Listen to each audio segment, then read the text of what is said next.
This is the semi-realistic diagram of distribution of different type of cartilage in adult human. আমরা জানি আমাদের বডিতে 3 ধরনের কার্টিলেজ থাকে, hyaline cartilage, fibro cartilage and elastic cartilage. যত cartilage আছে তার মধ্যে সবচেয়ে কমন হচ্ছে এই হাইলিন কার্টিলেজ। যেমন আমাদের যে কোস্টাল কার্টিলেজ আছে, আমাদের বিভিন্ন জয়েন্টের যে আর্টিকুলার কার্টিলেজগুলো আছে, এছাড়া যে নেজাল কার্টিলেজ আছে, এছাড়া যে ল্যারিংসের মধ্যে যে কার্টিলেজ থাকে তার মোস্ট অফ দ্য কার্টিলেজ হচ্ছে হাইলিন কার্টিলেজ।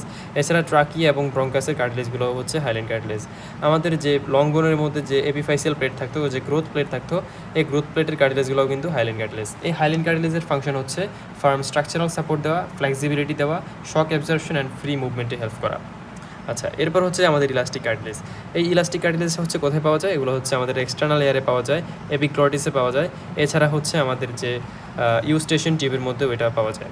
এছাড়া যে আমাদের যে ল্যারিঞ্জিয়াল কার্টিলেজ অনেকগুলো থাকে, তার মধ্যে কর্নিকুলেট, কিউনিফর্ম এবং হচ্ছে যে অ্যারিটিনয়েড কার্টিলেজের যে অ্যাপেক্সের মধ্যেও এই ইলাস্টিক কার্টিলেজটা পাওয়া যায়। আচ্ছা, এই ইলাস্টিক কার্টিলেজের ফাংশন হচ্ছে কি, এটা হচ্ছে স্ট্রাকচারাল সাপোর্ট দিবে এবং ফ্লেক্সিবিলিটি বাড়াবে। আচ্ছা, দেন হচ্ছে আমাদের ফাইব্রো কার্টিলেজ। এই ফাইব্রো কার্টিলেজ কোথায় পাওয়া যায়? আমাদের যে ইন্টারভার্টিভাল ডিস্ক আছে, ইন্টারভার্টিভাল ডিস্কের মধ্যে এই ফাইব্রো কার্টিলেজ থাকে। এছাড়া পিউবিক সিম্পাইসিসের মধ্যে থাকে। এছাড়া যে আমাদের যে নি জয়েন্ট আছে, নি জয়েন্টের যে মেনিসকাসগুলো হচ্ছে ফাইব্রো কার্টিলেজ দিয়ে তৈরি। আচ্ছা, ফাইব্রো কার্টিলেজের ফাংশন কি? ফাইব্রো কার্টিলেজের ফাংশন হচ্ছে আমাদের টেনসাইল স্ট্রেংথ প্রোভাইড করা এবং ওয়েট বিয়ার করা।